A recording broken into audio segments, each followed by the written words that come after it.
Siamo a Hartsdale, a una trentina di chilometri a nord di New York e siamo davanti al più vecchio cimitero per cani che esiste in America. In questo cimitero, alle mie spalle, sono sepolti circa 75.000 cani e tuttora circa 600-700 cani ogni anno vengono sepolti qua. Hartsdale Pet Cemetery started 110 years ago simply because a veterinarian, Dr. Samuel Johnson, permitted one of his clients who lost a dog to bury a pet in his apple orchard, which we are now.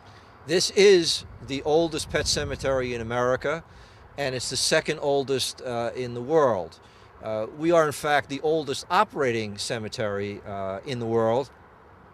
There was a cemetery that was started in London, England. It's in Hyde Park. It started in 1888.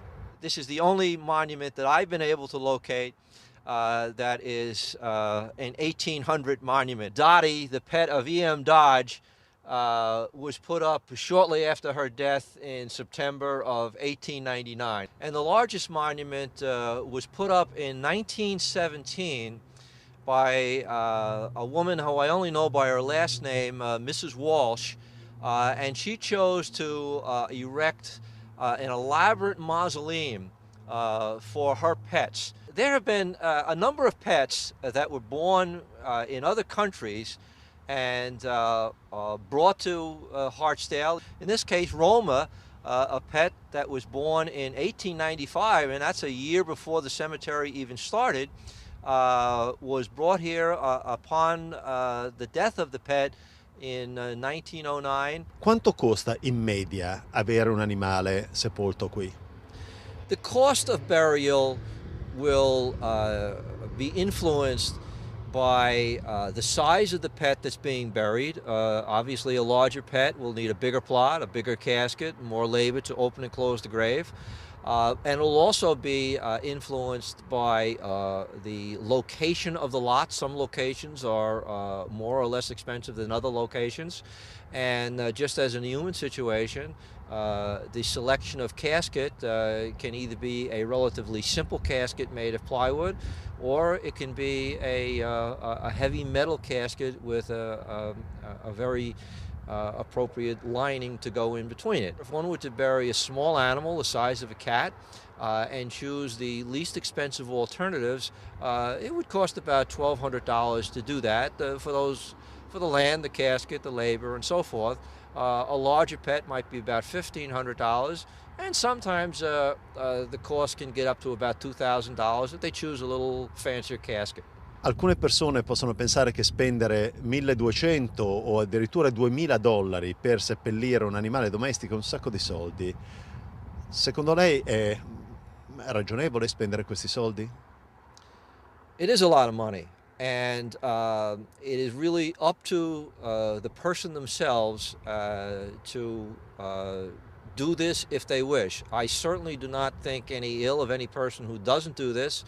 There are less expensive alternatives, such as individual cremation or communal cremation. Some people don't like the idea of cremation. Others don't like the idea of burial. But that's a private choice. Whatever feels best for them. Come le è venuta l'idea di scrivere un libro su come si reagisce alla perdita di un animale domestico? 20 years ago, my beloved little dog, miniature dachshund, Edelmeister, died very unexpectedly. He was 7, and I have 2 doctorates in psychology. I used to counsel in human bereavement, but I became a basket case, an emotional basket case, for a month. I could not function. After a month of real suffering, I ended up writing the book I would have wanted for myself. Gli italiani sono abituati alla New York presentata da Woody Allen con tutte le sue nevrosi e gli psicoanalisti e psicoterapeuti. Ma avrei bisogno di un libro per imparare come si affronta la perdita di un cane. È un'altra nevrosi dei newyorkesi? Even Woody Allen, as funny as he can be, is very serious. We have to laugh at ourselves to survive, and he has helped with that. People don't know how to cope with death. It's very frightening. The death of a beloved pet can scare us or the people we're associating with, and we don't want to face it, and we're in a lot of denial. We're all human. There is psychology involved. In some farm areas, dogs and cats are pretty much left on their own, and they're treated more like animals, and if one dies, okay, it's just another animal.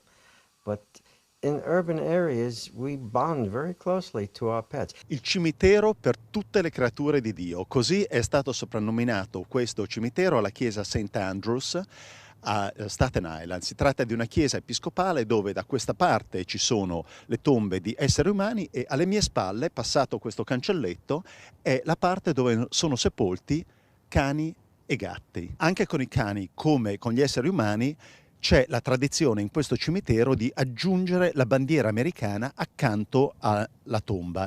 Molto spesso viene fatto nei cimiteri degli esseri umani in cui c'è la bandiera americana, e qui non soltanto c'è la bandiera a stelle e strisce, ma anche la bandiera irlandese. E infatti non è un caso che il nome di questo cane sepolto qua sia Kelly, che è chiaramente un nome di origine irlandese. Pandora e Conan sono questi i nomi di due Rottweiler di proprietà del signore e della signora Maldonado, ma adesso c'è una nuova tendenza a New York. I proprietari di cani vogliono essere sepolti a loro volta vicino ai loro animali domestici. Quindi il signore e la signora Maldonado hanno fatto richiesta di comprare dello spazio per essere tumulati in questo cimitero. Some pet owners, when their time comes, choose to have their bodies cremated. And if they do that, the cemetery does permit those folks to either place their own human cremains in their pet's plot, or occasionally in a separate urn mounted on the monument. I personally prefer cremation.